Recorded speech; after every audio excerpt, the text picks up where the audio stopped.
Ayon sa mga sinasabi, marami raw propesiya si San Pedro Pio na nagawa niya noong siya ay buhay pa. Isa siyang kinikilala na propeta ng Roman Catholic Church. Ang ilan sa mga itong mga propesiya ay nasusulat habang ang iba naman ay ipinasa sa mga sumunod na henerasyon sa pamamagitan ng salita. Subalit walang nakahanda sa atin para sa isa sa mga pinaka-kinatatakutan na propesiya na kanyang binanggit sa buong buhay niya. Ito ang propesiya ng 3 araw ng kadiliman.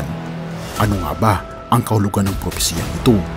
Bakit marami ang natatakot patungkol sa revelasyong ito? At ano nga ba ang binabanggit ng banal na kasulatan patungkol sa bagay na ito? Halika atin itong pag-usapan, mga kaibigan. Bago natin talakayin ang paksa sa video na ito, alamin muna natin kung sino nga ba si Padre Pio para mas maintindihan ang darating. Si Padre Pio Bonfrancesco Forgione ay isang Italianong pari na nabuhay mula 1887 hanggang 1968. Siya ay isang praile ng kapatiran ng Cappuccini at itinuturing na santo sa simbahang Katoliko. Siya ay ipinanganak kina Giuseppe at Grazia Forgione sa maliit na bayan na kilala bilang Pietrelcina, Italia noong Mayo 25, 1887. Siya ay mula sa isang mahirap na pamilya na mga magsasaka at maaga pa lang ay nagpakita na siya ng interes sa reliyosong buhay at sumali sa kapatiran ng Cappuccini. Sa edad na 15, siya ay tinalaga na pari noong 1910 at inatasan sa bayan ng San Giovanni Rotondo noong 1918. Dito nagsimula ang kanyang mga karanasan ng stigmata, isang pangyayari na hindi maipaliwanag ng sinuman at naging isang kabig-kabighaning pangyayari hanggang sa ngayon.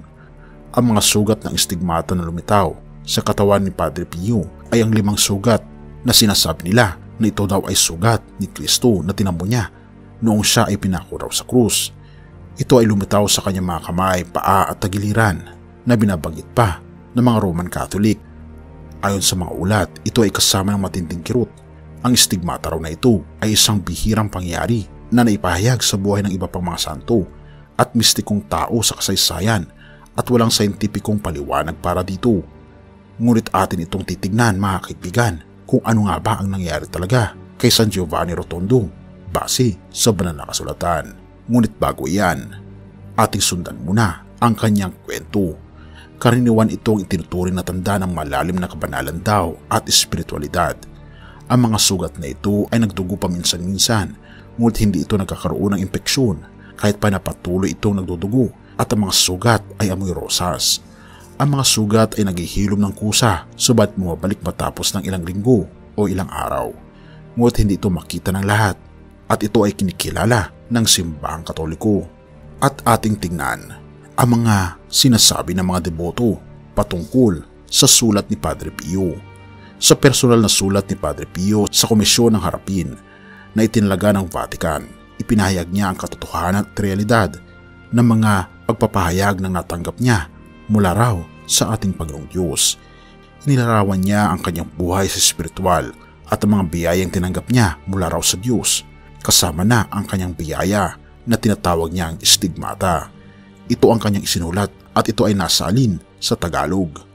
Anak ko, inaasam-asam ko ang oras na ito na aking ipapakita ang dakilang pag-ibig ng aking puso sa iyo. Manalangin ka at magpalos para sa akin. Paalalahanan mo ang iba pa na gawin ito dahil malapit na ang oras na darating sa aking dadalawin ang aking mga hindi tapat na tao sapagkat hindi sila nakikinig sa oras ng aking biyaya. Patuloy kayo manalangin upang ang inyong kalaban ay hindi magtagumpay laban sa inyo. Sabihin mo sa aking mga tao na maging handa sa lahat ng oras dahil biglaan kong dadalawin sila nang walang tatangging makaiwas sa aking mga kamay. Alamin ko silang lahat at ang aking babantayan. Panoodin ninyo ang araw, ang buwan at mga bituin sa kalangitan. Kapag lumitaw silang naguguluhan at labis na nag-aalala, alamin na malapit na ang araw. Manatili kayong magkakasama sa panalangin at pagmamasid hanggang sa makaraos ang anghel ng kalumpitan sa inyong mga pinto. Manalangin kayo na ang mga araw na ito ay magiging maikli. Manalangin at magsagawa ng kabayaran, maging masugid at praktisahin ang mga sakripisyo. Malalaki ang mga bagay na nakasalalay. Ang mga lalaki ay patungo sa kaliliman ng impyerno sa may malaking galak at kasayahan na parang pumupunta sila sa isang pista o kasal ng demonyo. Tulungan ninyo ako sa kaligtasan ng mga kaluluwa. Ang takdang panahon para sa kasalanan ay puno na. Malapit ng araw ng paghiganti na may mga kakilabutan na pangyayari. Malapit na kaysa iniisip ninyo at ang mundo ay nababalot sa kasinungalingang seguridad. Tatahanin sila ng banal na hukom tulad ng kidlat na sumasalaksak. Ang mga taong walang Diyos at masasama ay paparusahan na walang habag gaya na ng nangyari sa mga naninirahan sa Sodom at Gomora. Oo, sinasabi ko sa inyo, ang kanilang kasamaan ay hindi malupit kaysa sa kasamaan ng sangkatauhan ngayon. Takpan ninyo ang inyong mga bintana na maayos. Ang aking mga hinirang ay hindi makakita ng galit. Magkaroon kayo ng tiwala sa akin at ako ang magiging inyong kaligtasan. Daragsa ang mga bagyong apoy mula sa mga ulap at kakalat sa buong mundo.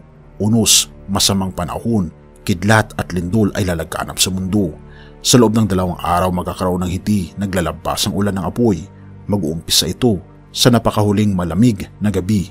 Lahat ng ito ay upang patunayan na ang Diyos ang hari ng paglikha. Ang mga umaasa sa akin at naniniwala sa aking mga salita ay walang dapat katakutan dahil hindi ko sila papabayaan. Pati na rin ang mga nagpapalaganap ng aking mensahe. Walang masasaktan sa mga nasa kalagayan ng grasya at naghahanap ng proteksyon ng aking ina. Upang maging handa kayo sa mga pagdalaw na ito, ibibigay ko sa inyo ang mga sumusunod na tanda at tagubilin. Ang gabi ay magiging napakalamig. Mag-aalala ang hangin. Sa sandaling lumipas, maririnig ang kidlat. Ilak ang lahat ng mga pinto at bintana at huwag makipag-usap sa labas ng bahay. Magluhod kayo at pagsisihan ang inyong mga kasalanan at hilingin ang proteksyon. Huwag tumingin habang naglilindol dahil ang galit ng Diyos ay banal. Hindi nais ni Jesus na tayo ay makakita ng galit ng Diyos na may takot at panginig. Ang mga hindi susunod sa payo na ito ay agad na mamamatay. Dadalhin ng hangin ang mga lason na magkakalat sa buong mundo. Ang mga taong magdaranas at mamamatay ng walang kasalanan ay magiging martir at sila ay kasama ko sa aking kaharian. Mananagumpay si Satanas, ngunit sa 3 gabi ang lindol at apoy ay titigil. Sa susunod na araw, magiging maliwanag ang araw at magiging tagsibol. Sa mga araw ng kadiliman, ang mga hinirang ko ay hindi matutulog gaya ng mga alagad sa hardin. Sila ay magdadasal ng walang tigil at hindi sila bibiguin ng inyong galang. Ako ay mag-aalaga ng aking mga hinirang. Ang impyerno ay mag-aakala na sila ang may-ari ng buong mundo. Ngunit ako ay magmamay-ari nito muli at muli. Binalaan ko ang mga tao at binigyan ko sila ng mga espesyal na pagkakataon na bumalik sa tamang landas. Ang kasamaan ay umabot na sa kanyang climax at ang parusa ay hindi na maaaring mapanatili. Sabihin mo sa lahat ng dumating na ang oras na ito kung saan ang mga bagay na ito ay matutupad.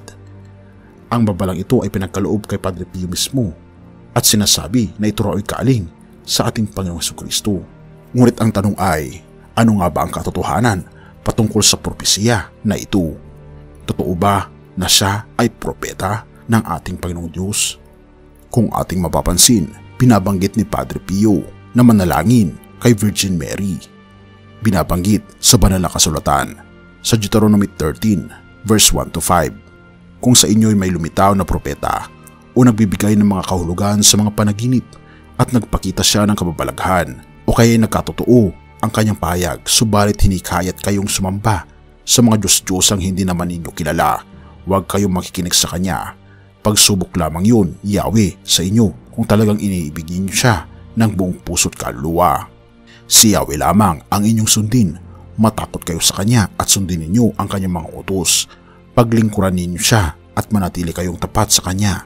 At ang propetang iyon o ang nagbigay ng kahulugan sa panaginip ay dapat patayin sapagkat inuudyukan niya ang mga tao upang maghimagsik kay Yahweh na inyong Diyos na siyang nagligtas sa inyo sa pagkakalipin sa Ehipto. Hinihikayat nila kayong iwan ang daang itinuro niya sa inyo. Iyan ay masama at dapat ninyong iwasan. Tunay mga kaibigan na maganda ang layunin ni Padre Pio. Ngunit nabanggit niya sa kanyang propesiya na kailangan nating manalangin kay Virgin Mary. Ngunit si Virgin Mary ay hindi siya Diyos. Nagpapaiwatig lamang na si Padre Pio ay hindi tunay na propeta sapagkat sinasabi sa banal na kasulatan, tayo lamang ay sumunod sa ating Panginoong Diyos at hindi dapat tayo inihikayat na sumunod sa ibang Diyos-Diyosan. At ano nga ba ang kahulugan ng 3 days of darkness na binabanggit ni Padre Pio? Ito ay ang salot na binabanggit sa Revelation 16 verse 10 to 11. Ibinuhos naman ng ikalimang anghel ang laman ng hawak niyang mangkok sa trono ng halimaw at nagdilim ang kaharian nito. Napagagat nila sa kirot ang mga tao at sinumpa nila ang Diyos ng langit dahil sa kanilang hirap at tinamong mga pigsa. Ngunit hindi rin sila nagsisi at tumalikod sa masasama nilang gawain. Kung ating makikita, mga kaibigan, binabanggit dito na isa sa mga makakaranas ng pagdilim ay hindi ang buong mundo, kundi sa luklukan lamang ng halimaw. Ito ang isang organisasyon na hindi sumusunod sa alituntunin ng ating Panginoong Diyos. Kaya naman, wala tayong dapat ikatakot sa ilang araw man ng darkness, sapagkat ang makakaranas lamang nito ay walang iba kundi ang mga tao na hindi sumusunod sa ating Panginoong Diyos. Kaya ang tanging paraan ay mula ngayon sundin natin ang ating Panginoong Diyos at tayo ay manatiling tapat sa Kanya hanggang sa katapusan ng mundo. Purihin ang ating Panginoong Diyos at salamat kaibigan sa iyong panonood. Tayo manalangin. Ama naming banal, makapangyarihan naming Diyos, tulungan po kami Panginoon na makita kung ano ang katotohanan, sapagkat ninanais po namin Panginoon na makita ang mga bagay na dapat po naming makita. Katulad na lamang Panginoon ang pagtatalaga po ninyo ng mga propeta. Tulungan kami Panginoon na makita ang tunay sa maling mga propeta. At tulungan kami Panginoon na basahin ang inyo pong banal na kasulatan upang hindi po kami mawawaglit sa huling kapanahunan. At tulungan kami Panginoon na dumirekta lamang sa tunay naming Diyos at hindi sa mga Diyos-Diyosan sa aming paligid. Purihin ka o aming Panginoong Diyos at patawarin po kami sa lahat ng aming pagkukulang at pagkakasala, pagkat ito ay aming samutiling sa matamis na pangalan ng aming Panginoong Hesus. Amen.